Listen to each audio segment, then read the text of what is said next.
Name Games.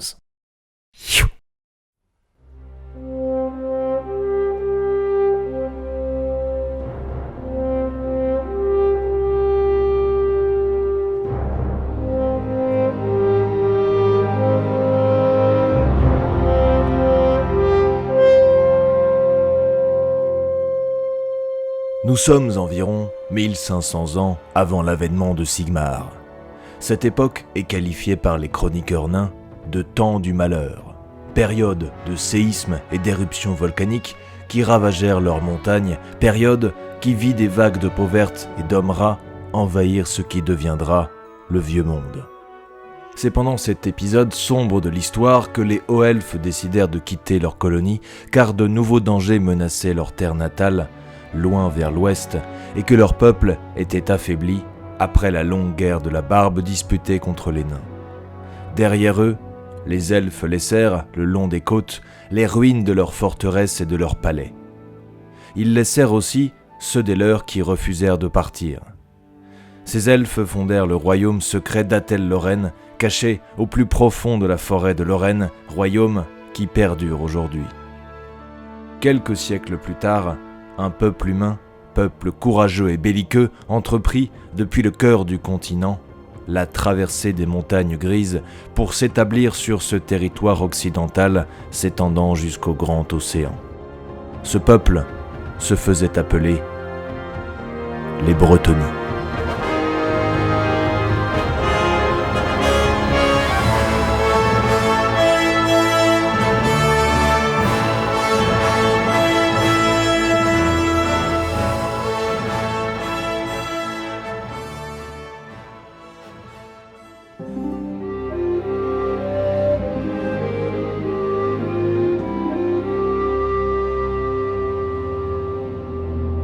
Les Bretonies s'installèrent dans ces vertes contrées abandonnées par les elfes. Mais ils n'étaient pas seuls. S'ensuivirent des siècles d'affrontements avec ceux qui restent aujourd'hui leurs ennemis, les perfides hommes-bêtes et les sauvages orques et gobelins. Durant cet âge de conflit omniprésent, les Bretonies apprirent à se forger des armes, à monter à cheval et à bâtir des châteaux forts en pierre. Décennie après décennie, ces tribus humaines allaient de succès en succès, jusqu'à surpasser et repousser les peaux vertes. Les tentatives visant à pénétrer la forêt de Lorraine s'avérèrent moins fructueuses, ne laissant qu'une poignée de survivants devenus fous en raison de la magie féerique de l'endroit.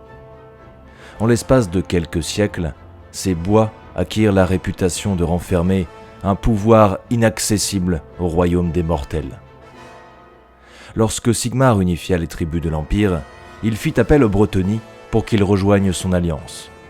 Mais les chefs des 20 tribus refusèrent de s'incliner devant un étranger. Sigmar lutta contre les peaux vertes sans leur aide et forgea son empire. De leur côté, les Bretonies allaient rester des tribus querelleuses pendant encore près d'un millénaire, affaiblies par leurs luttes intestines face aux menaces extérieures. Les ducs et leurs chevaliers dominaient les vallées et les plaines fertiles, alors que les peaux vertes infestaient les forêts, les collines et les régions les plus sauvages. Il était impossible de voyager d'un duché à un autre sans traverser des régions contrôlées par les orques.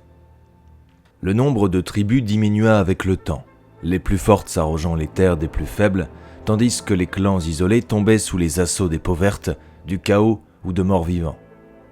En l'an 770, les terres de Bretonies furent divisées en 16 cantons, chacun contrôlé par une tribu dominante menée par son duc.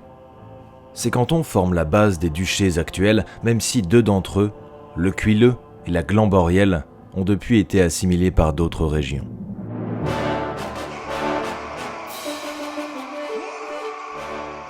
Le Cuilleux fut le premier à tomber en 930.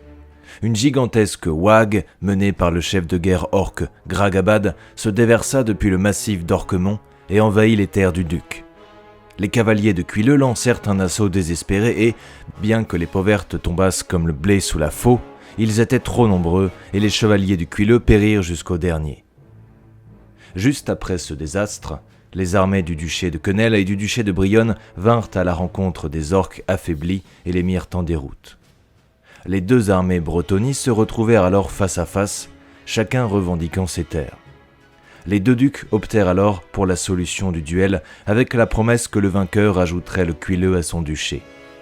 Le seigneur de Brionne fut Auxy et le canton de Quesnel s'agrandit. Si tous les chevaliers de Cuilleux moururent lors de leur ultime bataille, certains avaient une descendance.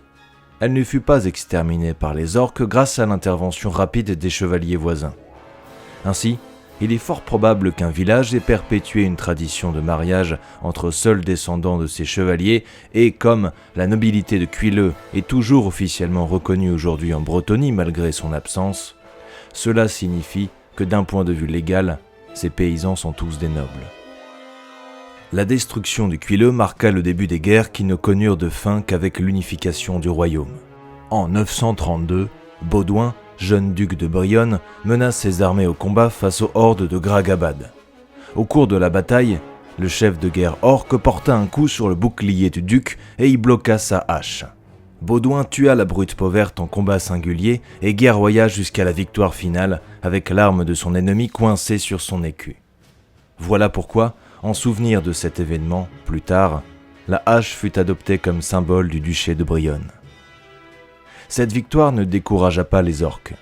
Aux alentours de l'an 948, les duchés septentrionaux furent assaillis par les peaux vertes, tandis que des hommes bêtes affluaient de la forêt d'Ardennes et que des pillards norse s'abattaient depuis les mers. Les tribus du Nord durent se réfugier dans leurs forteresses, réduites à défendre leurs châteaux pendant que l'ennemi rôdait à loisir sur leurs terres.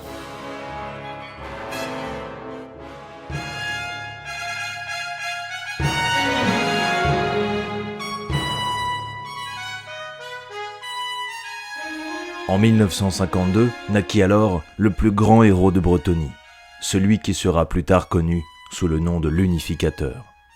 Gilles de Bastogne, l'héritier du duc, faisait face à une menace sans précédent. Ses terres étaient ravagées par le grand dragon Sméargus, les domaines de Bastogne mis à feu et à sang par l'immonde bête. On disait qu'il était aussi grand que le château de Sinel et pouvait avaler un cheval tout entier. Mais le courage et la noblesse couraient dans les veines de Gilles et il résolut d'oxyre le monstre. Il jura à sa cour qu'il reviendrait avec la tête de Sméargus ou périrait dans sa quête. Au beau milieu de l'été, Gilles aperçut des panaches de fumée s'élevant du village de Sinel. Ses écuyers scellèrent son cheval, une monture intrépide du sang le plus pur, et vêtirent leur seigneur de son armure. Gilles partit au triple galop vers les collines pour affronter le dragon, seul. En arrivant sur la crête surplombant Sinel, il vit le village en flammes et le corps sinueux de Sméargus semer la terreur parmi la populace. Même de là où il se trouvait, Gilles pouvait entendre ses sujets hurler de terreur tandis que le dragon les piétinait et les dévorait en rugissant. Il avait formé avec son souffle un cercle de feu autour de la place du marché, emprisonnant ainsi les villageois. Gilles grimaça de rage, jura de faire payer la créature pour ses meurtres et éperonna son destrier. Le caparaçon de Gilles claqua furieusement sous le lourd battement des ailes de cuir de Sméargus lorsque ce dernier prit son envol. Il atterrit pesamment au centre du cercle et le seigneur bretonien put voir un infortuné paysan voler dans les airs avant que le dragon n'allonge son cou serpentin et le gobe goulûment. Hurlant de rage, Gilles chargea à travers le rideau de feu et se précipita sur la place. Les paysans condamnés se retournèrent et virent un chevalier en armure monté sur un magnifique coursier émerger des flammes, celles-ci formant autour de lui un halo de colère. Alors que le dragon tournait son attention vers lui, Gilles exhorta ses sujets à se battre pour leur vie. Son charisme était tel que de nombreux paysans se saisirent d'arcs et de fourches pour aider leur seigneur. Les traits se mirent à pleuvoir de tous côtés sur les écailles du dragon, mais le monstre les ignora et étendit l'envergure de ses ailes de cuir pour venir se poser devant le chevalier. Au moment où Sméargus atterrissait dans un bruit de tonnerre, le noble chevalier abaissa sa lance et se lança au galop, jurant de mourir avec honneur. La bête inspira profondément, se préparant à cracher du feu sur le bretonien. Ce dernier savait qu'il ne survivrait pas au souffle du dragon, qui ferait fondre son armure et brûlerait sa chair. Il était trop tard, pendant ce fragment de seconde, Gilles le Breton acceptait sa fin, une fin noble, lance à la main. Mais soudain, Sméargus se cabra en rugissant de douleur et de surprise, l'empennage d'une flèche dépassant de l'une de ses orbites. Pendant une seconde, son ventre vulnérable fut exposé à la charge de Gilles et sa lance s'enfonça profondément entre les écailles, lui perçant le cœur avant de se briser en deux sous le choc. Le chevalier fut projeté à bas de sa selle tandis que la gigantesque créature agonisait au milieu de ses propres flammes. Gilles s'avança courageusement à travers le brasier et, dans un cri de victoire, il enfonça son épée entre les yeux du monstre. Le dragon était vaincu. Après plusieurs heures et avec l'aide du forgeron du village, il parvint à couper la tête de Smergus ainsi qu'un morceau de son cuir pour s'en confectionner une cape. Il rentra triomphalement à son château, son puissant destrier traînant derrière lui l'énorme tête. C'est à partir de ce jour qu'un dragon fut ajouté au blason de Gilles. Tous ceux qui l'avaient vu combattre la bête surent qu'un grand destin l'attendait, bien que nul n'aurait pu prédire qu'il allait un jour unifier toute la Bretonie. Ça n'est que, près de 20 ans plus tard, que Gilles succéda au duc de Bastogne, qui avait perdu la vie en défendant ses terres. C'était une des périodes les plus sombres de l'histoire du jeune peuple bretonnie. Les orques avaient lancé une offensive gigantesque depuis les montagnes et les forêts, une offensive comme l'on n'en avait jamais vu jusque-là. Le duché de Clamboriel fut même totalement détruit, ses terres revenant plus tard au duché de Gascogne. Selon la légende telle qu'elle est contée dans la chanson de Gilles, les tribus d'orques et de gobelins conspiraient pour vaincre les Bretoniens et les réduire en esclavage. Les peaux vertes frappèrent tous les duchés simultanément, pour qu'aucun duc ne puisse venir en aide à un autre. Ces derniers eurent tout juste le temps de rassembler leurs courageux chevaliers pour défendre leurs terres. Bien que très braves, les chevaliers d'alors furent incapables de repousser une ouague d'une telle ampleur, et nombreux furent ceux qui tombèrent en défendant leurs châteaux et leurs domaines, seuls ou aux côtés de troupes regroupées à la hâte. Les duchés du Nord furent submergés. Au même moment, des Norses traversèrent la mer de Griffes et ravagèrent les côtes, attaquant avec une sûreté et une précision troublantes. Simultanément, une horde de morts-vivants apparut. À peine les orques et gobelins avaient-ils mis la région à sac que ces derniers venaient terminer le travail. À l'est et au sud, des tribus gobelines descendirent des montagnes grises pour piller et brûler. Gilles rassembla ses troupes et prit leur tête jusqu'à bord de l'eau, avec la ferme intention d'empêcher les hordes de peaux vertes de se rassembler pour former une gigantesque armée capable de balayer tout son peuple. Thierry de Lyonesse, son ami d'enfance, et le seigneur Landouin de Moussillon, plus grand chevalier de l'histoire, se joignirent à lui. Ils vaincraient ou mourraient glorieusement les uns aux côtés des autres. Les chevaliers établirent leur campement à la lisière de la forêt de Châlons, tandis qu'à quelques centaines de mètres de là, les feux de camp des orques étaient plus nombreux que les étoiles dans le ciel. Gilles et ses compagnons s'enfoncèrent de quelques foulées dans la forêt pour dresser le camp près d'un lac et y préparer la bataille. Alors qu'ils planifiaient leur attaque, l'endroit fut soudain baigné d'une vive lueur et l'odeur des prairies estivales parfuma l'air. Une femme magnifique, vêtue d'un blanc étincelant et tenant une coupe d'or de laquelle jaillissait une véritable cascade de lumière, émergea du lac et marcha en direction des chevaliers, la surface de l'eau ne présentant pas la moindre ondulation et ses vêtements restant parfaitement secs. Atteignant la rive, elle se tint devant Gilles et ses compagnons. « Lève-toi et bois, Gilles le Breton, premier roi de Bretonie. Abreuve-toi de l'honneur, de la chevalerie et de la force. » Gilles se redressa pour boire au Graal qui lui était offert. Au moment où le liquide scintillant toucha ses lèvres, toute lassitude quitta ses os et ses yeux commencèrent à briller d'une lueur diffuse. La dame s'adressa de nouveau à lui. « Va en mon nom, Gilles le Breton. Va, et vins sous ce signe. » Ce disant, elle effleura la bannière de Gilles, et là où se tortillait précédemment la représentation de Smergus, apparaissait désormais le portrait doux et bienveillant de la dame. Elle se tourna ensuite vers les compagnons de Gilles. « Levez-vous et buvez aussi, Landouin et Thierry, compagnons du Graal. Buvez pour épauler votre seigneur. » Les chevaliers s'exécutèrent et une lueur recouvrit leur corps, tandis que leurs armes semblaient brûler d'un feu intérieur. Les 3 chevaliers du Graal, premiers du nom, sortirent de la forêt pour rallier leurs troupes à l'aube et affronter la horde qui les attendait.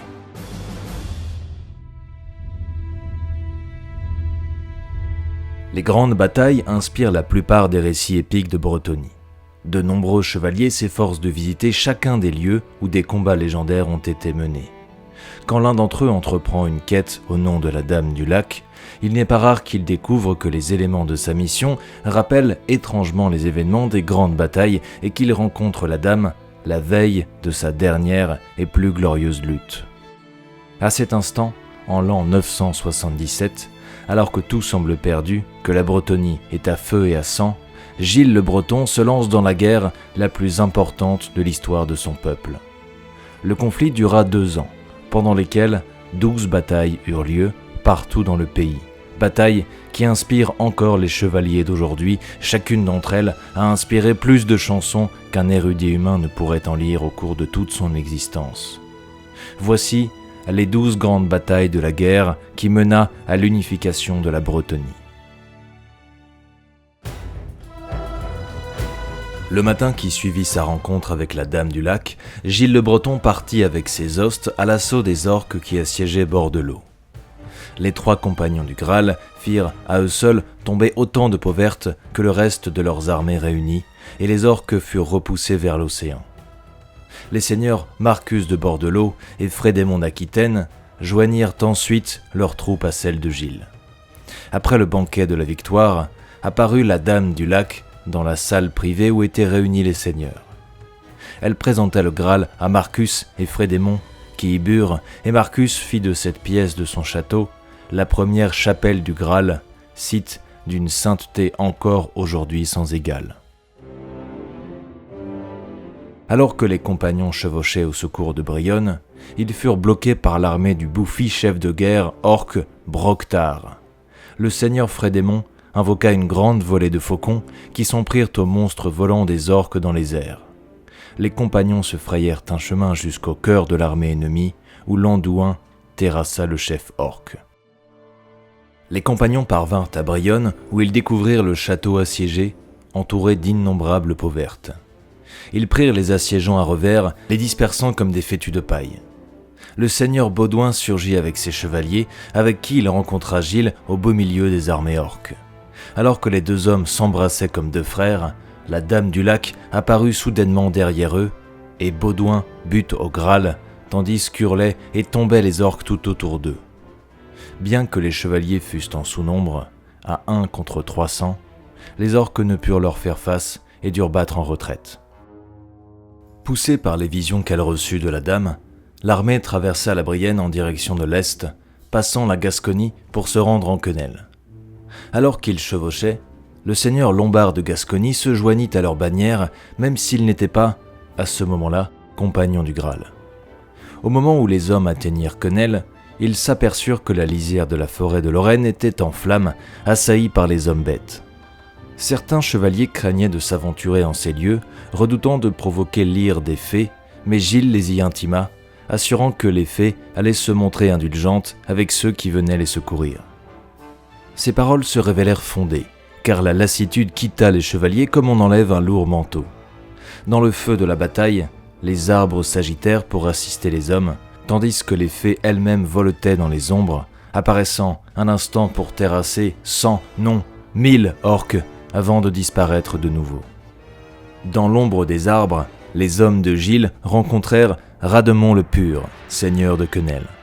Quand s'enfuirent les derniers orques, la Dame du Lac accorda un repos paisible à tous ses vaillants défenseurs. À leur réveil, toutes leurs plaies et leurs fatigues avaient disparu, et Rademont, comme Lombard, brillait de la même lueur que les autres compagnons. La Dame, disait-il, leur avait rendu visite en songe, ce que nul ne pouvait réfuter. Selon la légende, on raconte qu'après cette bataille livrée à la lisière de la grande forêt de Lorraine, Gilles rencontra des fées qui venaient du plus profond des bois et qui avaient elles aussi combattu les hommes bêtes. Ils échangèrent des armes magiques et se promirent une amitié éternelle. Chevauchant vers le nord, en direction de Paravon, les compagnons trouvèrent la magnifique cité en ruine, des géants l'ayant arrosée d'énormes rochers depuis les hauteurs. Le seigneur Agilgar de Paravon, monté sur Glorfinial, son fidèle Pégase, s'élança dans les airs pour affronter l'ennemi, mais des gobelins de la tribu de la main tranchée en profitèrent pour mettre les rues de la ville à feu et à sang. La charge de l'armée de Gilles balaya les peaux vertes, débarrassant la cité de la vermine qui l'occupait. Les compagnons, désormais rejoints par Agilgar, continuèrent vers le nord, cette fois-ci vers Montfort, où ils trouvèrent la forteresse assiégée. L'hoste du duc, Martrude, se battait avec héroïsme, mais il était en sous-nombre. Poussant un cri de guerre qui fit trembler la montagne, Gilles mena la charge, mais un trait tiré par l'une de ces déshonorantes machines gobelines le frappa en pleine poitrine. Ses compagnons se rassemblèrent autour de lui et parvinrent à se frayer un chemin jusqu'à Montfort, à la pointe et au tranchant de leurs lames. Ils y furent accueillis par Martrude. Gilles était en proie à une fièvre délirante et les compagnons craignaient pour sa vie, le veillant à tour de rôle. Au bout d'un moment, ce privilège revint aux seigneurs Agilgar et Martrude, plus récents chevaliers à avoir rejoint l'armée.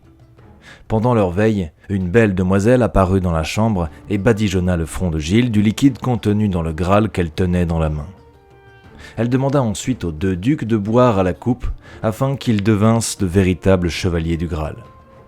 Quand ils reportèrent de nouveau leur attention vers Gilles, les yeux de ce dernier étaient ouverts, sa respiration avait repris un rythme normal et, rugissant, il parvint à extraire le trait fiché dans sa poitrine avant de se mettre sur pied et de reprendre sans attendre le commandement de son armée qu'il mena sur le champ de bataille. À peine eut-il passé les portes de la forteresse qu'il fut assailli par 3 vouivres. Il les terrassa sans faire un pas de plus, plongeant dans l'œil de l'une d'entre elles le trait qui l'avait cloué au lit. Ragaillardis par les actes de leur chef, les assiégés frappèrent de plus belle. Si grand, cependant, était le nombre de leurs ennemis qu'il leur fallut 1 semaine pour lever le siège et repousser les gobelins dans les montagnes.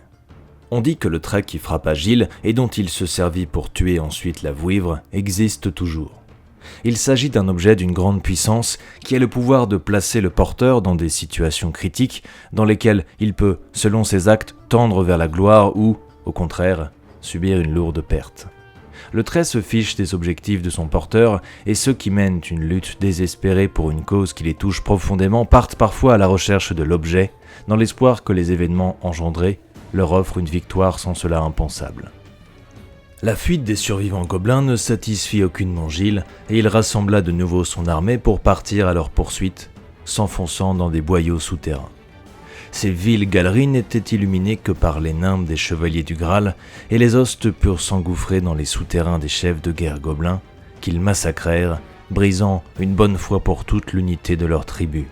Ils s'en retournèrent et émergèrent, couverts du sang de leurs ennemis. Fort de 10 seigneurs bretonnies sous sa bannière, Gilles prit la direction de l'ouest pour affronter les Pauvertes qui pillaient Gisors. Rejoint par Beren, seigneur de cette terre, il affronta une horde constituée de nombre des meilleurs chamans orques. Ceux-ci déversèrent leur infâme magie sur les Bretonnies, mais ce déploiement de moyens fut bien inutile car le pouvoir de la dame protégeait les chevaliers et les compagnons chassèrent l'ennemi dans le sang. L'armée reprit sa route vers l'ouest en direction de Moussillon. Cette terre, qui fut autrefois la plus belle de toutes, n'était plus qu'une désolation roussie sur laquelle vagabondaient librement des bandes de Pauvertes. Landouin en eut le cœur fendu, car son pays et son peuple étaient en ruine. À la ville de Moussillon, l'armée fut accueillie par Folgar d'Arthénois, qui rapporta qu'une horde d'hommes bêtes et morts-vivants s'approchait à grands pas. Les compagnons se répartirent la défense de Moussillon et tous luttèrent avec une bravoure sans pareille.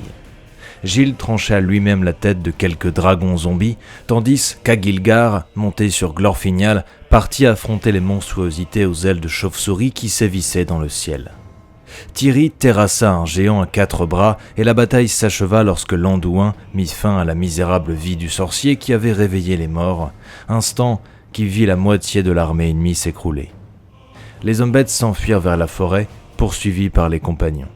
Beren et Folgar revinrent, étincelants, contant le récit de leur rencontre avec une belle demoiselle portant un Graal sous les premiers rameaux de la forêt.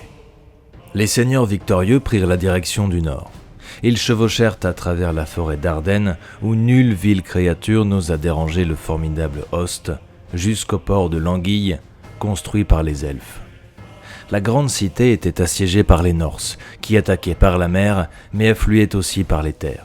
Le seigneur Cordouin de l'Anguille se fraya un passage au beau milieu des assaillants et joignit ses forces à celles des compagnons. Mais la bataille continuait de faire rage et lorsque la nuit tomba, nul signe de victoire n'était visible. Au bout d'un certain temps, le seigneur Marcus de Bordelot défia le chef des hommes du Nord, Svengar de la tribu des Skylings, en combat singulier avec un enjeu simple. Le perdant devrait se retirer avec toutes ses forces. Trop fier pour refuser, le guerrier géant affronta le seigneur Marcus au sommet du grand phare et ils combattirent devant toute la Bretonie. Au fil de la nuit, les éléments semblaient avantager les deux marteaux de Svengar, mais lorsque perça l'aurore, le seigneur Marcus connut un renouveau de force et repoussa les assauts du colosse du Nord. Portant un dernier coup, Marcus pourfendit le géant, dont le corps vint s'écraser sur les récifs en contrebas. Leur chef disparut, les Norses s'en retournèrent à leur navire et s'en allèrent. À l'issue d'une simple nuit de repos, les compagnons chevauchèrent vers l'est, en direction de Couronne, où ils furent rejoints par le seigneur Carléon. Ensemble, ils luttèrent contre une ouague aux abords de la Sanaise. Ils en ressortirent victorieux, et les eaux du fleuve furent noires de sang. Apeurés par la lueur qui enveloppait les compagnons du Graal, les peaux vertes furent terrassées dans de telles proportions que la terre se transforma en un bourbier de sang. Les compagnons se réunirent à Couronne, où ils eurent vent d'une nouvelle horde d'hommes-bêtes, de trolls et de créatures sans nom du chaos qui se déversaient depuis la forêt d'Ardennes. Alors qu'ils saignaient leurs épées pour aller contrer la menace, un autre messager rapporta la présence de dizaines de tribus de peaux vertes venues des hauteurs des Sœurs Pâles. Et, alors que l'armée s'amassait devant la muraille de Couronne, d'ignobles rats humanoïdes firent irruption depuis le cœur de la ville. Ces monstres surgissaient à tous les coins de rue, encerclant les Bretonies de tous côtés. Alors que les seigneurs tenaient un dernier conseil de guerre avant le combat, la Dame du Lac se joignit à eux. Elle fit boire les seigneurs Cordouin et Carléon au Graal, et les compagnons atteignirent enfin le nombre fatidique de 14. Puis, elle bénit l'armée et lui intima de combattre en son nom. Plus confiants que jamais, les chevaliers prirent le chemin du champ de bataille, convaincus que personne ne pourrait leur résister. La bataille fit rage pendant des semaines, un nombre toujours croissant de créatures immondes sortant des antres de l'ennemi, s'abattant sur les armées des Bretonies telle une grande marée de tempête sur la falaise. Quand, enfin, cessa le grondement de la guerre, les plaines de Couronne étaient recouvertes des corps des défunts qui s'entassaient à hauteur du garrot d'un cheval. Les dépouilles de l'ennemi furent brûlées et la fumée du bûcher vint assombrir le jour, tandis que ses flammes illuminaient la nuit, si bien que durant des mois, personne ne put distinguer l'un de l'autre. Ainsi se conclut l'épopée de Gilles et ses compagnons. L'ennemi était repoussé, les Bretonies s'unirent alors, enfin, sous un étendard commun. En présence de toute l'armée, la Dame du Lac couronna Gilles, premier roi de Bretonie, et l'acclamation de ses sujets fut telle que la montagne en trembla.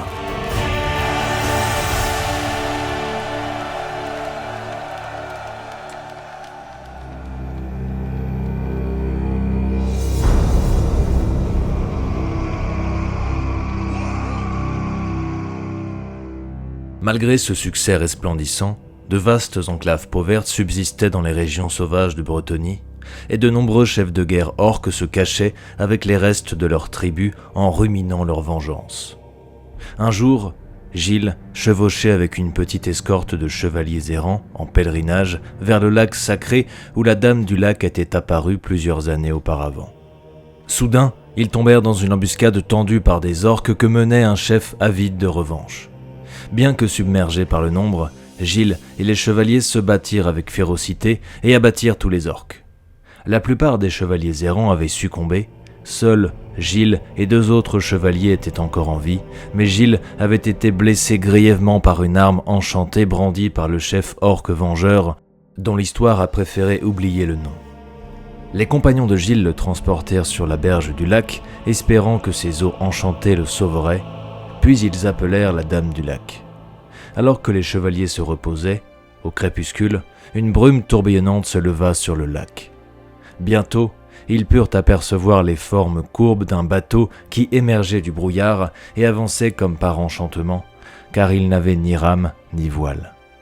Dans le bateau se tenait une femme, mais ce n'était pas la Dame du Lac. Les chevaliers lui demandèrent qui elle était, et elle répondit qu'elle était la servante de la Dame. En effet, Cette femme était la fée enchanteresse de Bretonnie qui vivait en ermite dans une caverne située sur une île au milieu du lac, un refuge que la brume empêchait de voir à partir des rives. La fée enchanteresse demanda au chevalier de déposer Gilles dans le bateau pour qu'elle puisse l'emporter sur son île où il serait soigné. Elle les avertit que si elle leur accordait cette faveur, le roi ne pourrait plus jamais retourner chez lui et qu'il devrait rester pour toujours comme gardien de ce lieu sacré, servant la dame du lac comme elle-même le faisait. Les chevaliers n'étaient pas très favorables à l'idée d'abandonner leur chef, mais ils savaient qu'il devait en être ainsi. Gilles fit donc ses adieux à ses compagnons et accepta sa destinée. Le cœur gros, les chevaliers regardèrent le bateau qui transportait leur chef et la fée enchanteresse s'éloigner et disparaître dans le brouillard. La croyance veut que ces dernières paroles fussent une promesse. Quand la Bretonnie sera en grand péril, quand tout espoir semblera perdu, je reviendrai vous aider.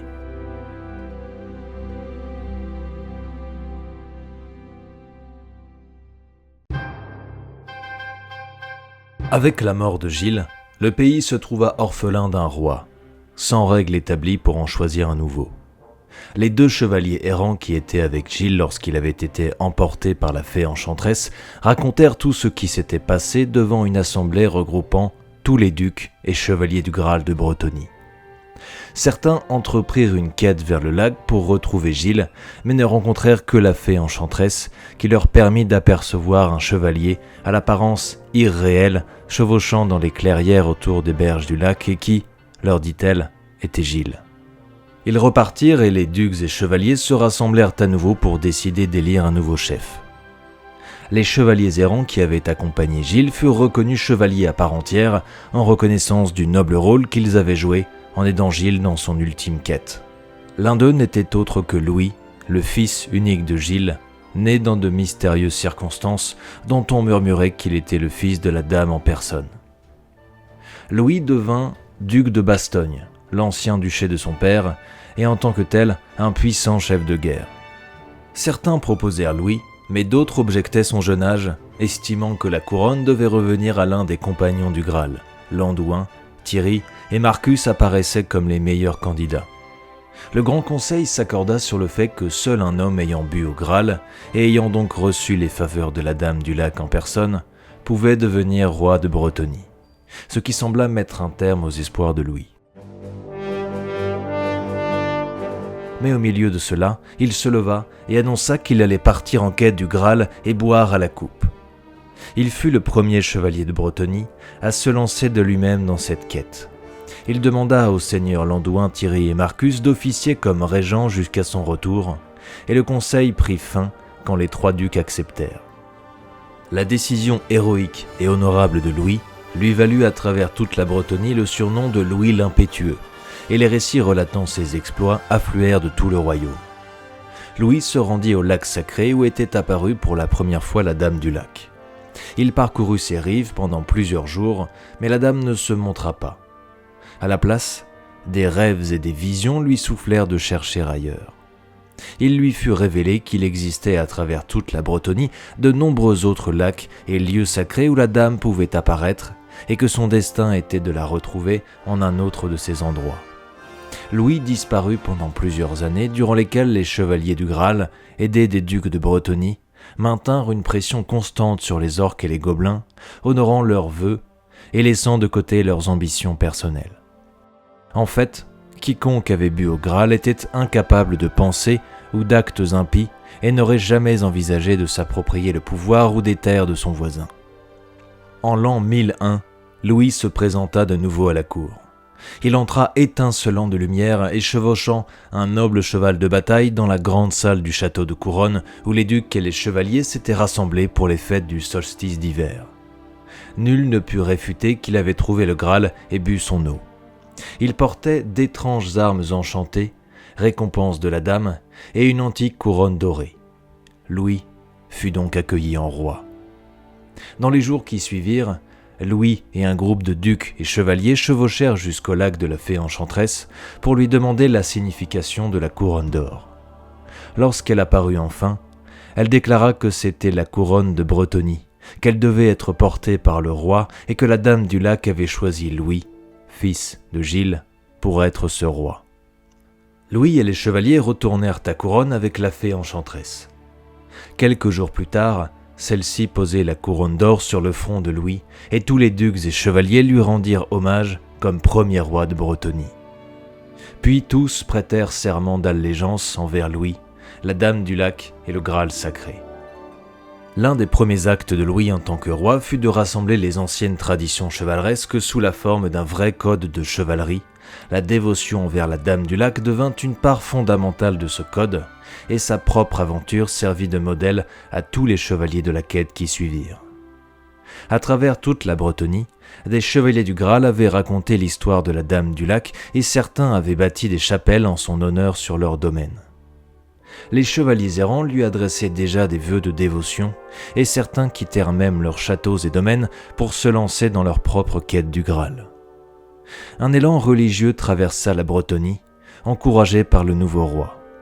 Ceux qui remplissaient leur quête devenaient des chevaliers du Graal et formaient l'élite du pays.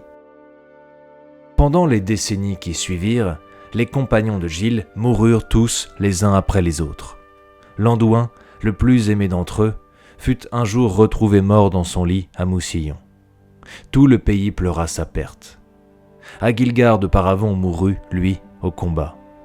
Son Pégase, Glorfinial, fut abattu par 2 vouivres au-dessus des montagnes grises, et le duc de Paravon fit, hélas, une chute qui lui sera fatale. Louis confirma les ducs dans leurs domaines respectifs comme loyaux vassaux. Chacun reçut la charge de protéger les frontières du royaume ou de conquérir les dernières enclaves pauvertes. La Bretonie n'était alors pas aussi grande qu'aujourd'hui, et de vastes régions faisant maintenant partie du royaume étaient encore à conquérir, surtout au nord du pays où de puissantes tribus orques résistaient férocement dans les collines appelées les Sœurs Blanches, ainsi qu'à l'extrême nord des montagnes grises, la plus grande partie de la forêt d'Ardennes, bien plus étendue alors qu'actuellement, et les hauts plateaux du massif d'Orquemont étaient toujours infestés d'orques. Ce n'est qu'au cours du règne de Guillaume, en 1142, que ces tribus furent vaincues. Lors de l'ultime bataille, à Amandur, le dernier des compagnons du Graal, Thierry de Lyonesse, mourut au combat.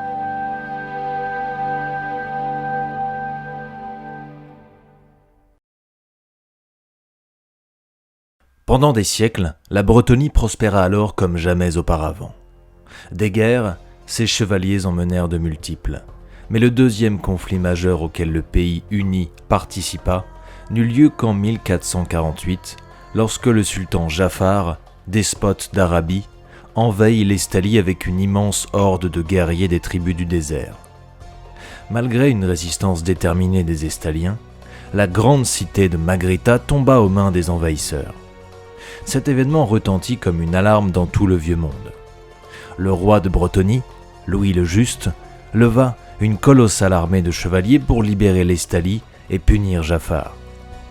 Des chevaliers accourant des 4 coins du pays rejoignirent ces bannières pour retirer honneur et gloire de cette noble cause. Alors que cette splendide armée marchait sur l'Estalie, des renforts de contrées lointaines suivirent ses traces avec la même ferveur. Le roi de Bretonie, fort d'un esprit noble et chevaleresque, permit notamment aux chevaliers de l'Empire de traverser son royaume pour se rendre en Estalie. Ces forces se joignirent aux Estaliens qui résistaient toujours et constituèrent une immense armée avec de nombreux contingents.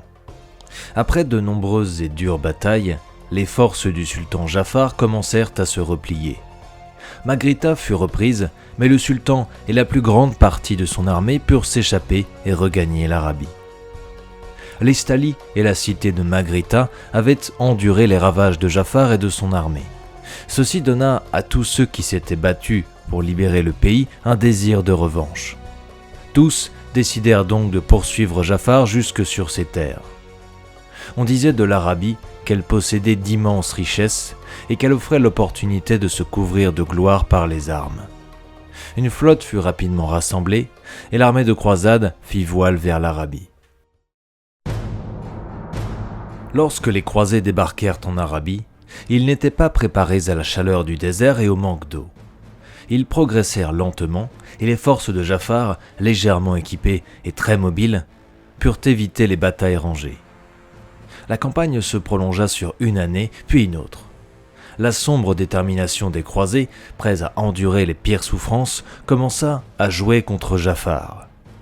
Nombre de ces guerriers ne supportaient plus sa tyrannie et plusieurs tribus disparurent tout simplement dans l'immensité du désert, attendant l'issue des événements. L'armée du sultan fut finalement défaite à la bataille de El Haïk, ce qui scella le destin de l'empire de Jafar. L'Arabie était trop vaste pour être vraiment conquise et occupée. Les chevaliers se contentèrent de détruire les forteresses, brûler les ouvrages maléfiques, abattre les idoles et emporter tous les trésors qu'ils purent trouver. Sur le voyage du retour, ils incendièrent la flotte de guerre de Jafar. À peine eurent-ils repris la mer que les tribus nomades sortirent du désert pour se partager les restes de l'empire du sultan. Lorsque la Bretonie apprit que la guerre avait été portée jusqu'en Arabie, une autre énorme armée de chevaliers se rassembla pour renforcer la croisade, mais ses chefs ne purent pas se décider entre un embarquement par l'Estalie et une marche vers l'Attilée en passant par les montagnes. Il y avait plusieurs problèmes. Tout d'abord, la presque totalité des navires estaliens et bretoniens étaient déjà partis en Arabie avec la première armée. Ensuite, le port d'embarquement le plus proche était Miragliano, mais les défilés montagneux qui y menaient étaient infestés de scaven, ce qui rendait le passage très hasardeux. De plus, toute grande armée passant dans les environs des marais putrides risquait de disparaître purement et simplement. Le troisième problème insurmontable était que les eaux qui environnaient les portes sud de Tillé étaient écumées par des pirates originaires de Sartosa. Le facteur décisif fut la réticence des chevaliers à monter dans des bateaux. Ils protestèrent que ceux-ci terniraient leur honneur et énervaient les destriers. Il fut finalement décidé de tenter d'atteindre l'Arabie par la longue et incertaine route de l'Est. Ce plan audacieux, mais à l'issue incertaine, était une idée du baron Thibaut du Bois de Balzac qui fut immédiatement élu chef de cette courageuse et longue expédition. L'argument de Thibaut était qu'en agissant de la sorte, les chevaliers bretoniens pourraient joindre leurs forces aux contingents arrivant du sud de l'Empire et aux troupes en provenance de l'est de l'Attilée. Le point de rendez-vous serait le port nain de Baragvar. Là, ils pourraient soit embarquer sur des navires nains solides et bien bâtis, soit progresser le long des côtes des terres arides. De nombreux chevaliers annoncèrent leur préférence pour cette seconde option, appréciant l'idée de punir du même coup le pays de Cétra et de prendre l'Arabie à revers. L'ambition et la confiance des chevaliers bretoniens n'avaient pas de limite. Ainsi, cette deuxième armée de croisade fit route vers l'est, à travers les contrées au sud de l'Empire, gagnant au passage d'autres renforts, et suivit la vieille route des nains entre les montagnes noires. Elle entra alors dans une région inexplorée et rencontra des tribus orques et gobelines. L'armée se battit chaque jour contre des bandes de peau verte en progressant vers l'est, et son avance fut grandement ralentie par cette forte opposition. Il fallut à l'armée presque une année pour atteindre les environs de Baragvar. Là, des marchands nains apprirent à Thibaut que pendant qu'il guerroyait pour se frayer un chemin vers l'est, les croisés avaient défait Jafar lors de la bataille décisive d'El Haïk. Les nains exultaient. L'empire de Jafar avait éclaté et ses immenses richesses attendaient les bras ouverts quiconque pourrait s'en emparer. Lorsque l'armée entendit ceci, elle réalisa que l'Arabie n'offrait plus désormais que peu de promesses de richesse et d'honneur, et elle se prépara à entreprendre le long chemin du retour. Mais l'ingénieux Thibaut, jamais à court de ressources, déclara qu'ils étaient déjà aux frontières de nouvelles contrées à conquérir. Honneur et richesse étaient là, s'ils pouvaient se tailler des domaines pour eux-mêmes dans la région où ils se trouvaient. Tout ce qu'ils avaient à faire était d'éliminer les orques et les gobelins. Ceci était exactement ce que les chevaliers voulaient entendre et ils s'attelèrent à la tâche avec enthousiasme et impétuosité. Les peaux vertes furent bientôt repoussés au-delà de la rivière sanglante tout en se livrant entre eux à des querelles intestines. De leur forteresse, les seigneurs nains des environs trouvèrent cela formidable et se joignirent aux réjouissances, donnant, avec un plaisir jubilatoire, une bonne leçon à leurs ennemis de toujours. Ainsi naquit cette contrée connue depuis comme les principautés frontalières. Les ancêtres des princes qui y règnent aujourd'hui figurent parmi ces chevaliers qui suivirent Thibaut. Ils arrachèrent cette région aux orques et bâtirent des châteaux pour défendre ce qu'ils avaient durement gagné. Néanmoins, Cette contrée était sauvage lorsqu'ils y arrivèrent, et la plus grande partie l'est demeurée, loin d'être définitivement débarrassée des orques, gobelins et autres monstres. Des tribus de Pauvertes parcourent les landes non loin de la rivière sanglante et menacent constamment d'envahir les principautés. Les princes doivent donc faire preuve d'une constante vigilance. On raconte plus d'une fois que l'incroyable plan de Thibaut avait été motivé par les promesses d'or des nains. Les Rusénains espéraient sans doute que les Bretonniens combattraient les orques et feraient le ménage pour eux. D'autres ont suggéré que Thibaut espérait que les nains transporteraient son armée par bateau jusqu'en Arabie en échange d'une partie du butin. L'explication la plus probable est l'excès de confiance des Bretonniens qui explique leur dédain total pour les distances à parcourir et les épreuves à endurer. Les chevaliers bretonniens ne sont pas particulièrement réputés pour leur connaissance et très peu savaient à quelle distance se trouvait l'Arabie et à quel point le voyage risquait d'être dur.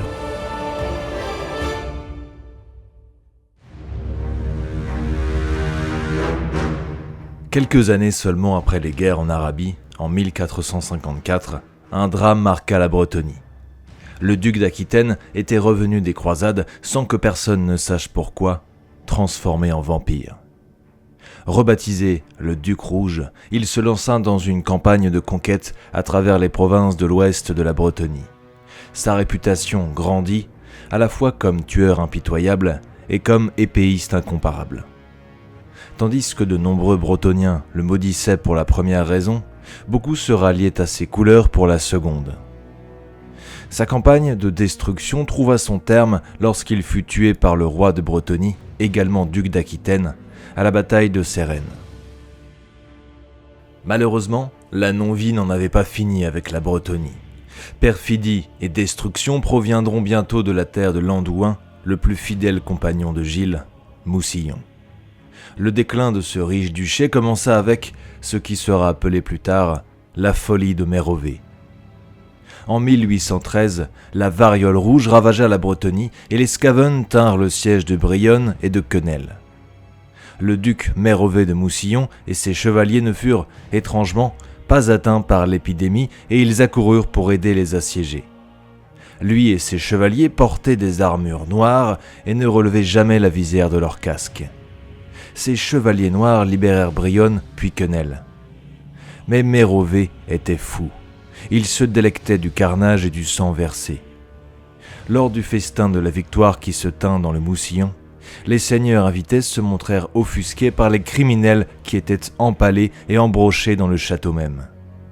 Mérové finit par s'irriter du malaise de ses invités. Il les accusa de bafouer son hospitalité et d'être jaloux de lui.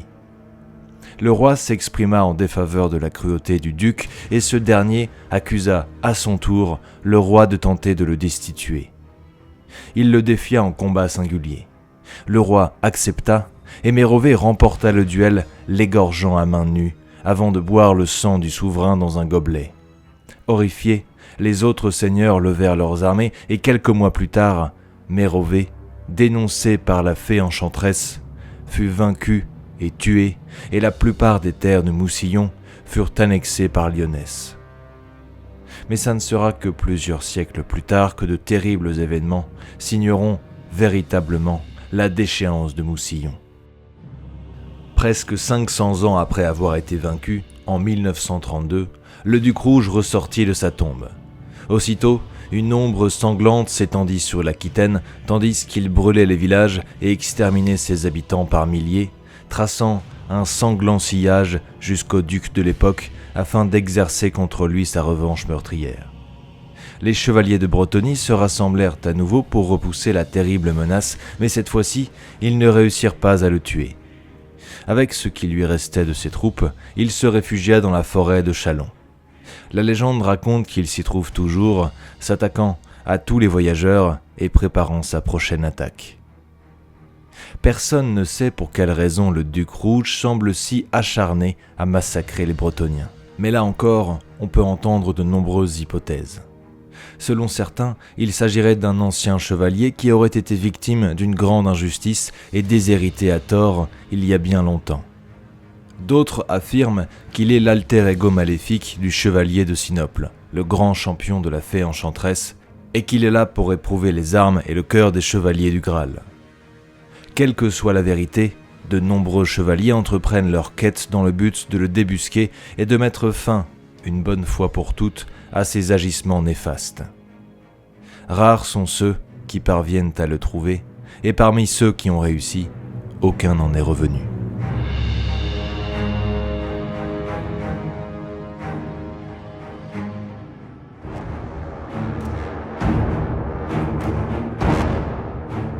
Après que le roi Louis le Brave ait été tué devant les remparts de Couronne, en livrant bataille contre une gigantesque force d'invasion du chaos venue de la mer des Griffes, son armée fut pratiquement anéantie.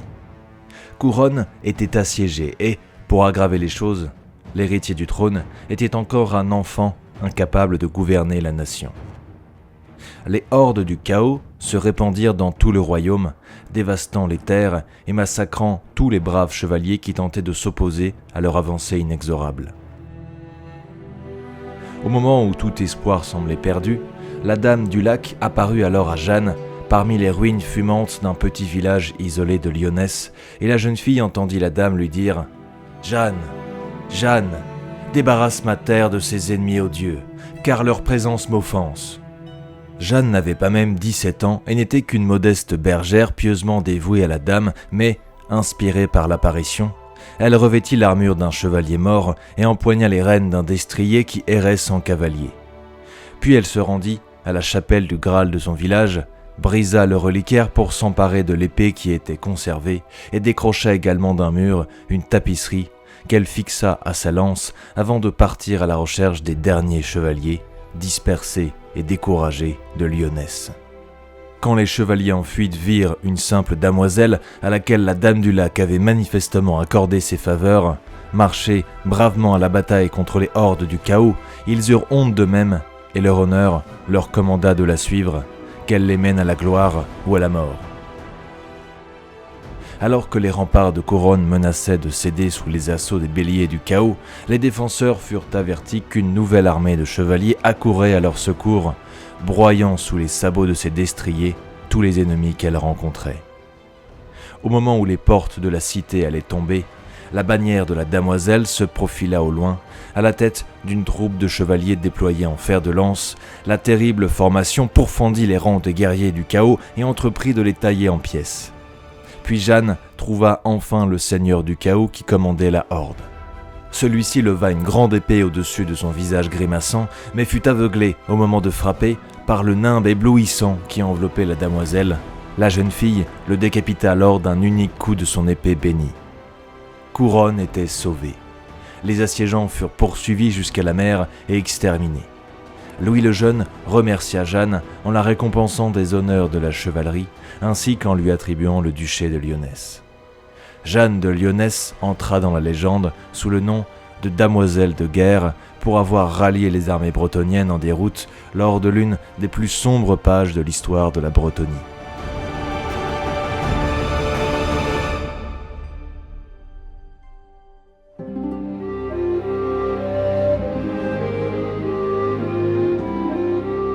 Le XXIIIe siècle est marqué par le règne du roi Louwen tueur d'orques. Jeune, il déclara une guerre sainte pour débarrasser la Bretonie des orques. Il ne parviendra jamais à totalement les bouter hors de son pays, mais les Pauvertes ont rarement subi autant de revers que face à ses armées. Pendant son règne, la guerre civile qui ravageait l'Empire a poussé des armées de brigands et des nobles impériaux trop ambitieux dans l'est de la Bretonie, tous chassés par le roi et ses chevaliers. Même si Louwen considérait que les malheurs de l'Empire ne le regardaient pas, il a reçu les ambassadeurs de tous les prétendants au trône impérial, et certains de ses ducs ont même mené campagne jusque dans l'Empire. Louwen tueur d'orques est perçu à cette époque comme le plus grand roi depuis Gilles le Breton en personne. Louwen de Bastogne avait le profil de monarque qu'il fallait pour une Bretonie forte et unifiée, guerrier hors du commun et souverain avisé. Louwen tueur d'orques préférait tourner son regard vers les côtes occidentales et les royaumes du sud. La Bretonie entretenait de bons rapports avec l'Estalie voisine. Pour prévenir les invasions, le grand roi a même envisagé de faire des principautés frontalières un protectorat et de l'ériger en bouclier contre ses ennemis des terres arides et du sud lointain. en 2276, alors que des croisés bretoniens exilés ont provoqué la colère de Sétral impérissable, roi des rois des tombes, Louhen est contraint d'agir. Bloqué dans un conflit prolongé contre les orques dans le nord de la Bretonie, il missionne le duc Gastille de Brionne. Ce dernier se rend au plus vite dans les principautés frontalières pour prêter main forte aux défenseurs, largement dépassés par la puissance des légions des morts-vivants du Sud. Les chroniqueurs ne précisent pas comment s'achève ce conflit aux portes du Vieux Monde.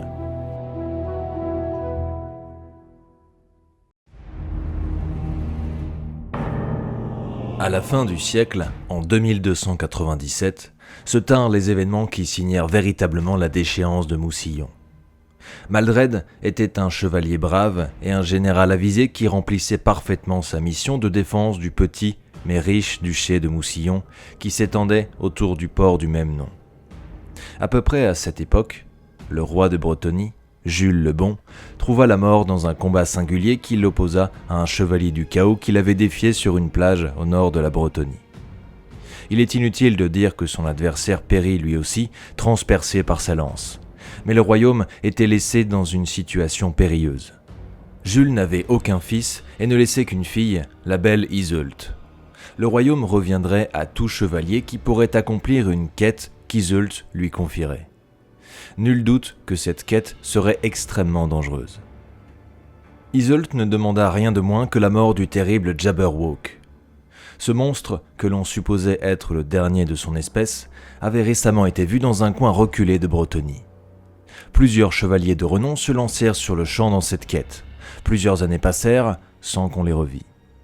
Pendant ce temps, des bandes d'orques s'amassaient dans les montagnes grises et multipliaient les raids contre la Bretonie. Le pays avait un besoin désespéré d'être uni sous la bannière d'un grand chef qui organiserait la défense.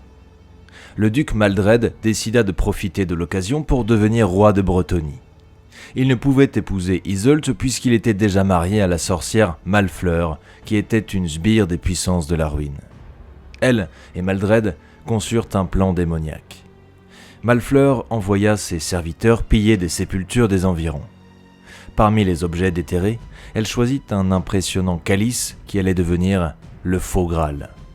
Puis elle récompensa ses serviteurs en leur coupant la langue afin qu'ils ne puissent révéler le complot. Maldred se lança alors dans une quête du Graal, il revint peu de temps après. Des rumeurs se répandirent à travers toute la Bretonie, annonçant qu'il avait trouvé un calice miraculeux. Des gens ignorants proclamèrent qu'il s'agissait du Saint Graal donné à Maldred par la Dame du Lac. Une telle faveur était inédite et arrivait en des heures tellement graves que ceci ne pouvait signifier que Maldred avait été choisi pour roi. Maldred devait maintenant s'occuper de ses adversaires potentiels, la fée enchanteresse et les chevaliers du Graal. Par chance pour Maldred, ceux-ci étaient déjà engagés dans la guerre contre les peaux vertes des montagnes grises. Il commença donc par s'occuper de la fée enchanteresse. Malfleur put la localiser grâce à un cristal magique et Maldred partit alors avec une escorte de coupe-jarrets ramassés sur les quais de Moussillon, armés et équipés comme des chevaliers errants, même si aucun n'avait jamais prononcé de vœux ou ne s'était lancé dans une quête de chevalerie. La magie de Malfleur évita à la plupart d'entre eux d'être transformés en crapauds lorsqu'ils capturèrent la fée. Les brigands amenèrent rapidement leurs prisonnières au donjon de Dol, situé sur un promontoire rocheux de la lointaine côte occidentale de Bretonie. La fée enchanteresse étant hors d'état de nuire, Maldred organisa un tournoi lors duquel le faux Graal fut exhibé. Les démonstrations de magie de Malfleur impressionnèrent tellement les chevaliers que nombre d'entre eux crurent le Graal authentique. Des rumeurs se répandirent à travers toute la Bretonie selon lesquelles la Dame du Lac avait choisi Maldred et qu'il lui revenait d'assumer les responsabilités de la couronne. Les chevaliers du Graal et Iseult devinrent furieux. Les chevaliers savaient que le Graal de Maldred était probablement un faux. Leur honneur leur interdisait de prendre les armes contre un autre bretonien, même si nombre d'entre eux auraient adoré le défier dans un combat à mort. Certains partirent à la recherche de la fée enchanteresse, mais sans succès, car elle était enfermée dans le donjon de Dol. Sans son soutien, il était difficile pour les chevaliers du Graal d'accuser Maldred de trahison et d'entrer en guerre contre lui. C'est alors que le destin, à moins que ce ne soit la Dame du Lac, prit les événements en main. L'un des chevaliers partis en quête du Jabberwock, Gaston de Guest, chevauchait sur la plage balayée par les vagues qui s'étendaient sous le triste donjon de Dol. Regardant la plus haute des fenêtres de la tour, il aperçut le visage d'une belle damoiselle. Il comprit rapidement qu'elle était en détresse et qu'elle devait être secourue. On pénétrait dans le donjon par un étroit pont de pierre qui enjambait le gouffre séparant le donjon de la terre ferme. Gaston s'engagea à cheval sur le pont et mit le châtelain au défi de sortir pour se battre. La herse fut levée et une créature hideuse sortit. Ce n'était pas le Jabberwock, mais un vil enfant du chaos que la magie de Malfleur retenait pour servir de geôlier.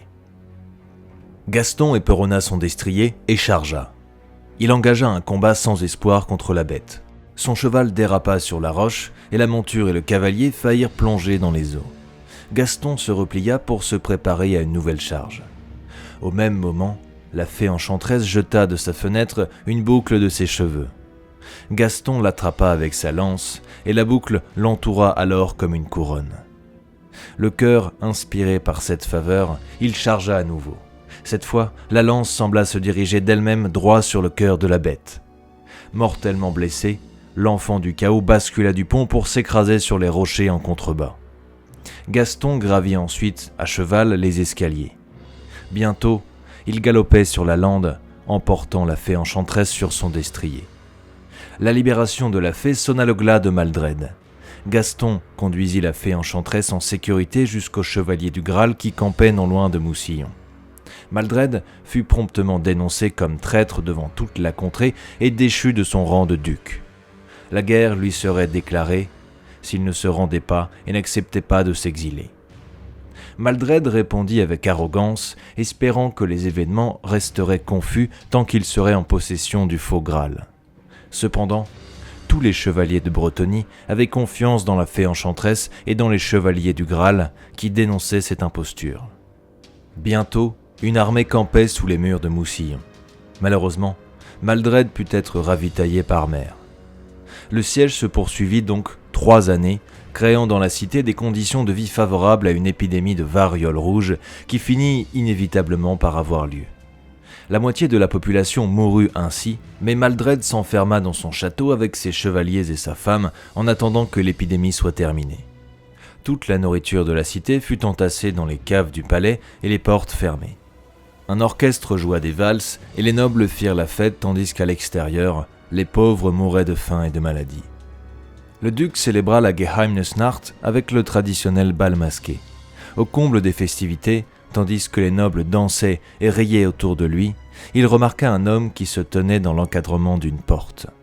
Il était vêtu de noir et rouge et portait une immense faux. Personne ne connaissait l'étranger, et le duc trouva son déguisement de fort mauvais goût, étant donné qu'il faisait tout ce qu'il pouvait pour oublier le malheur qui se déroulait dehors.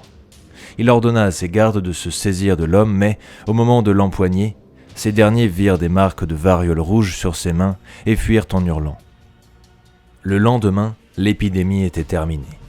Alors que le soleil montait lentement dans le ciel, ses rayons froids et rouges tombèrent sur les murs et les tours de la cité qui semblèrent imbibées de sang. Moussillon était absolument silencieuse, et dans un grincement sourd, les lourds battants de ses portes s'ouvrirent, invitant les assiégeants à entrer. Conduit par l'enchanteresse et protégé par de saintes reliques, un petit contingent de chevaliers s'aventura dans la cité pour n'y trouver qu'un spectacle de mort. Des corps d'hommes, de femmes et d'enfants étaient allongés partout. Repoussant les nuées de mouches, les chevaliers se dirigèrent vers le palais. Ils y entrèrent et se retrouvèrent devant une scène de cauchemar. Dans les jardins, les fleurs étaient fanées et pourries. Dans les salles et dans les chambres, le mobilier d'art était recouvert d'asticots et des insectes rongeaient les pieds des chaises et des tables. Dans le hall principal, Maldred et Malfleur gisaient morts sur leur trône, leur orbite vide, grand ouvert, semblant regarder les squelettes richement habillés des nobles affalés sur le sol de marbre. Les mains de Maldred étaient serrées autour d'un gobelet en or incrusté de rubis, le faux Graal. La fée enchanteresse regarda à la surface du liquide noir que contenait le calice.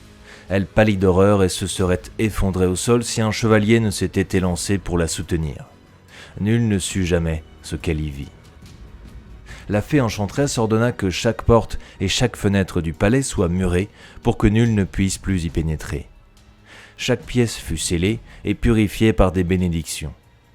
La légende prétend néanmoins qu'à chaque nuit de la Geheimnisnacht, on peut entendre dans le palais les accords étranges d'un orchestre fantôme. Moussillon fut nettoyé. On enterra les cadavres des plus pauvres dans de grandes fosses communes qui furent purifiées par des prières pour les âmes des défunts. Les nobles furent quant à eux inhumés dans de grands mausolées de marbre.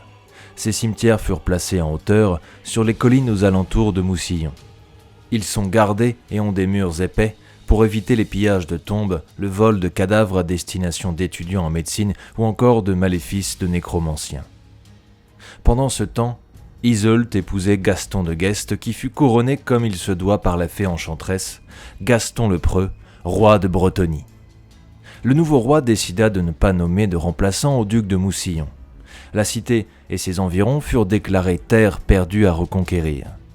Mais Moussillon ne s'est jamais remise de cette épidémie. La moitié des maisons de la ville sont toujours vides, offrant un refuge idéal à des hordes de mutants et des ghouls.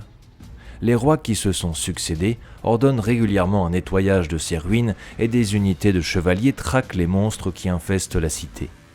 Ils n'en reviennent pas toujours.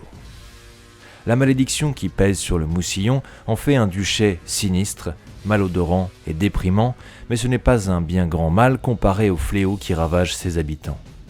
La noblesse du Moussillon compte certains des hommes et des femmes les plus pernicieux de Bretonnie, et plusieurs criminels endurcis se sont hissés au sommet de la hiérarchie du monde du crime pour gagner une triste renommée parmi les bandits et les coupe-jarrets. Ces scélérats cruels et sinistres sont des adversaires mortels pour tout groupe d'aventuriers audacieux. S'opposer à leurs plans, nécessitant une lame affûtée et un instinct sûr.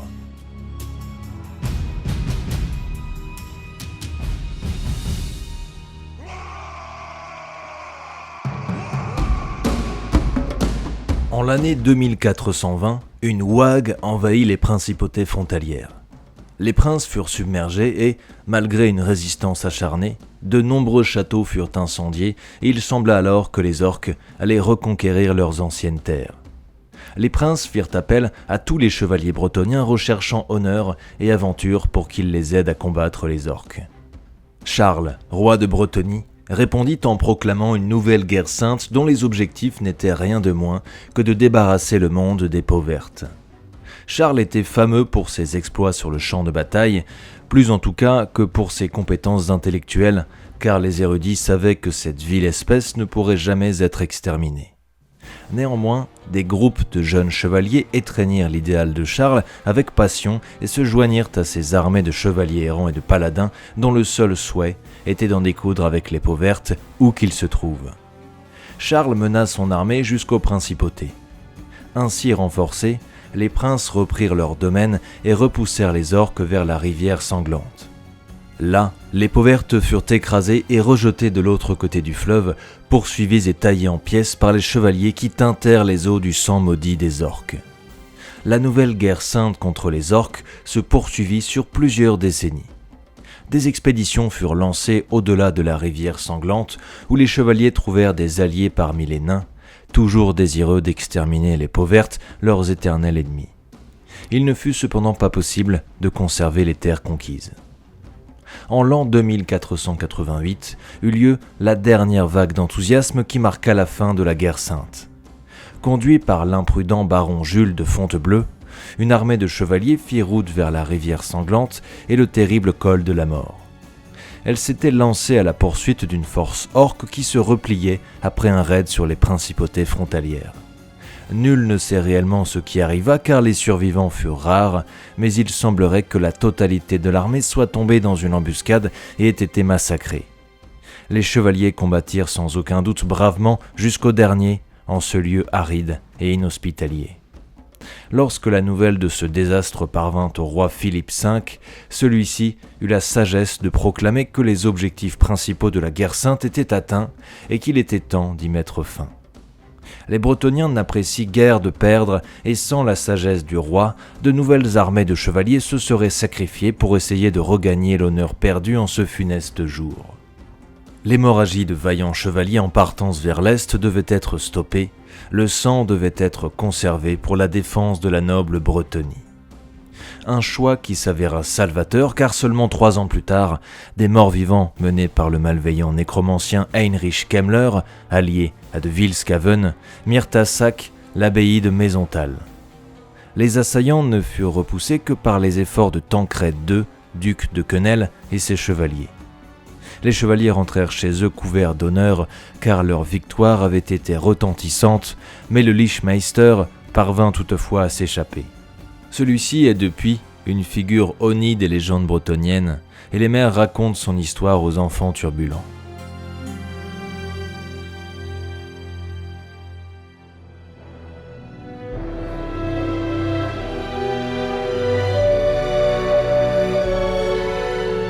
En l'an 2500 du calendrier impérial, accéda au trône le dernier roi connu du royaume de Bretonnie, Louwen Cœur de Lion.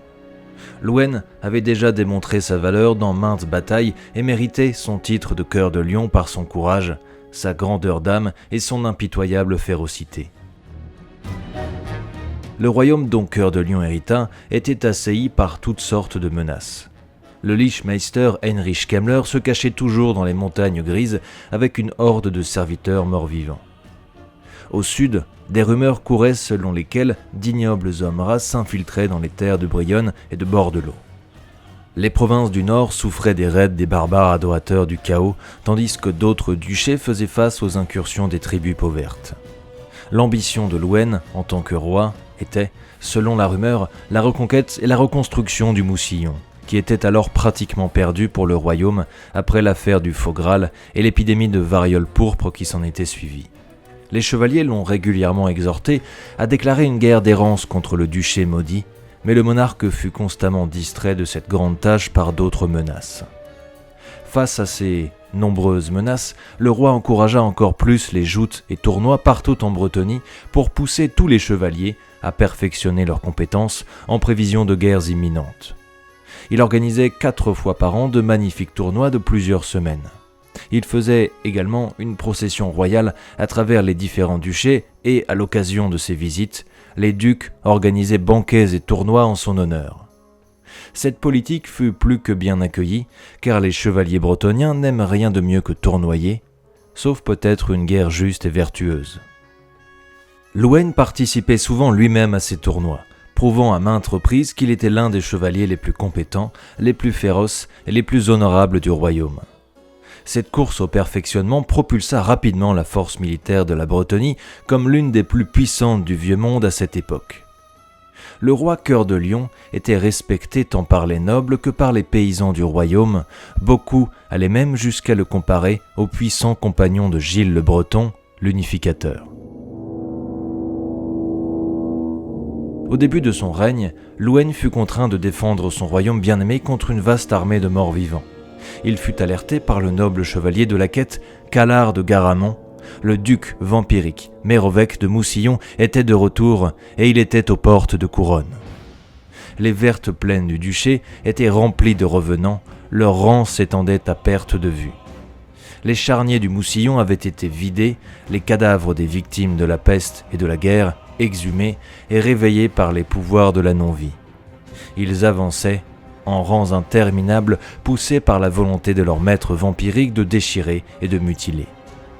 Beaucoup n'étaient rien d'autre que des squelettes vêtus de restes de tabac en lambeaux et de morceaux d'armure rouillés, tandis que d'autres encore, les plus récemment décédés, étaient des cadavres ambulants, leur chair pourrie et pâle. Certains brandissaient les épées et les lances qu'ils avaient portées dans leur vie, mais d'autres ne portaient aucune arme, massacrant les vivants avec rien d'autre que des clous incrustés de crasse et des dents pourries. Alors que tout semblait perdu, que Couronne était sur le point de tomber, le roi Louwen, chevauchant son hippogriffe, fondit sur le général ennemi et ses gardes du corps vampire. Cœur de Lion oxy les uns après les autres les soldats d'élite se présentant à lui. Sa percée fut stoppée net lorsqu'une lance transperça de part en part son fidèle hippogriffe. Sa carcasse s'étalant de tout son long sur le seigneur bretonien plaqué au sol. Alors que Mérovec s'apprêtait à achever le souverain piégé, le chevalier de la quête Calard de Garamond surgit sur sa monture baignée de lumière. Après avoir tracé un chemin de destruction dans les lignes armées de la non-vie, il vaincut le duc de Moussillon en combat singulier. Merovec s'effondra en poussière, à l'image de toute son armée.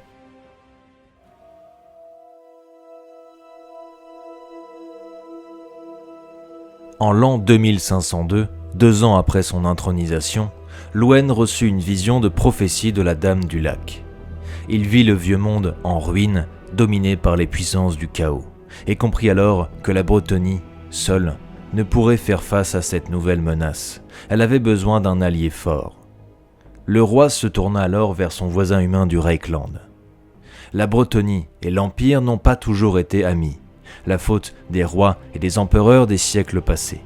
Si Karl Franz faisait la même erreur, alors les élus des dieux sombres seraient les seuls à revendiquer la victoire dans les années à venir. Le comte électeur et le roi se rencontrèrent à la frontière de leur territoire, dans les montagnes grises au défilé de la hache. Les deux dirigeants entamèrent une longue discussion quant à l'avenir du monde et de leur peuple.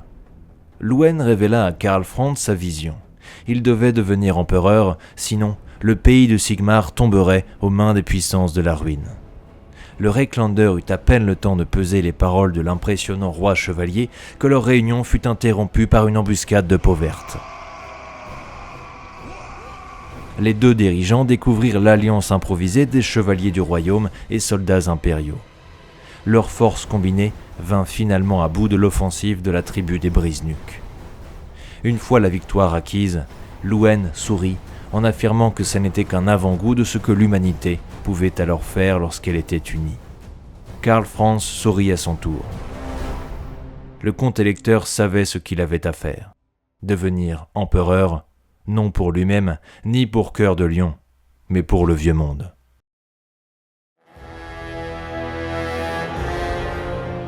« 20 ans plus tard, la menace tant redoutée était là.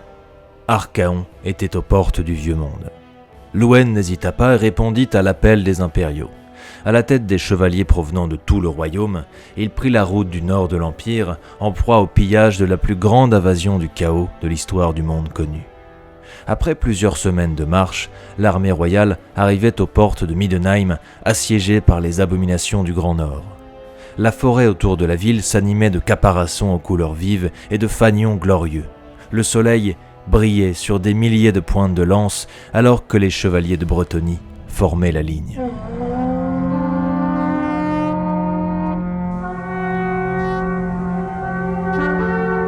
Depuis la cité assiégée, les exclamations des soldats impériaux couvrirent un temps les aboiements et incantations blasphématoires des dizaines de milliers de rejetons du chaos à l'assaut des remparts.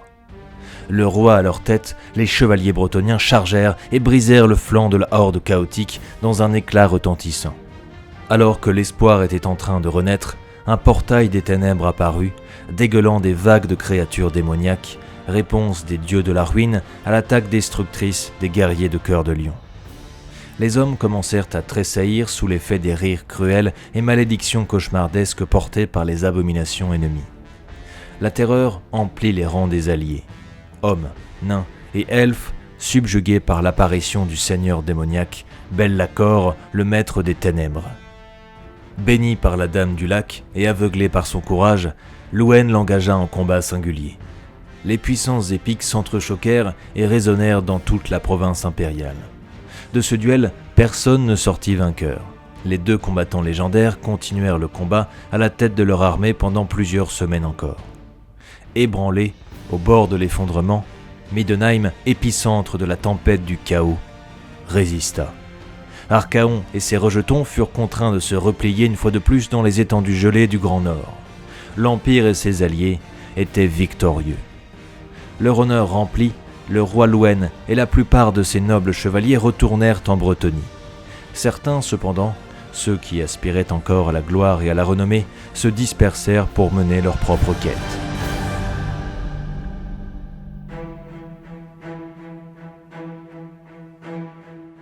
Le roi Cœur de Lion et les Bretoniens n'eurent que peu de temps pour se remettre des atrocités de Middenheim. Alors que les plus grands guerriers du royaume se battaient en terre impériale pour sauver le vieux monde de l'anéantissement, Malobod, fils bâtard du roi Louwen, rassemblait patiemment ses soutiens à Moussillon.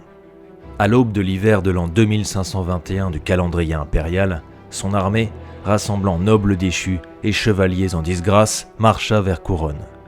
Malobod le Serpent affichait clairement son ambition: ravir à son père le trône de Bretonnie. Après la bataille de Châlons et la disparition de la fée enchanteresse, le traître gagna le soutien des ducs de Carcassonne, Lyonesse et Artois.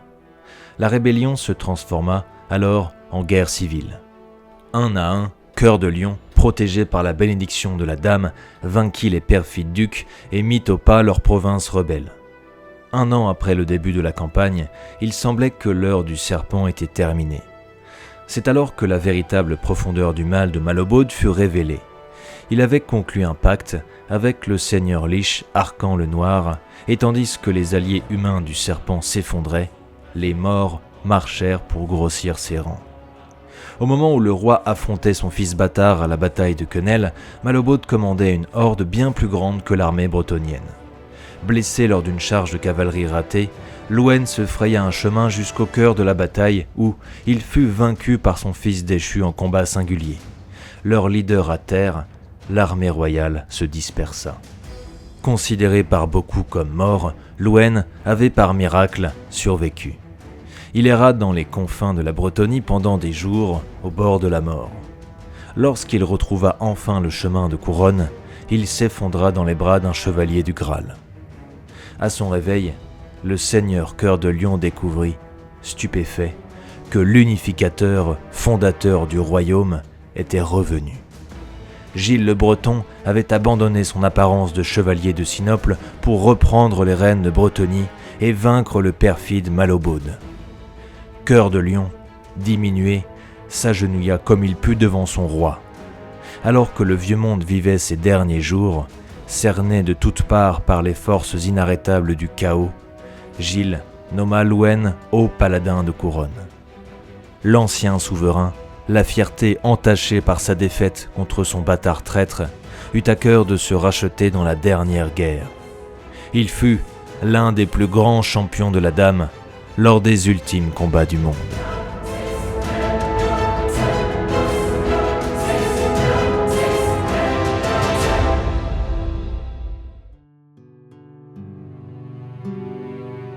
Merci d'avoir regardé cette longue vidéo. Si vous êtes arrivé jusque-là, je suppose que ça vous a plu. Alors si ça n'est pas déjà fait, n'hésitez pas à vous abonner à la chaîne. Plein de belles choses sont au programme pour ces prochains mois.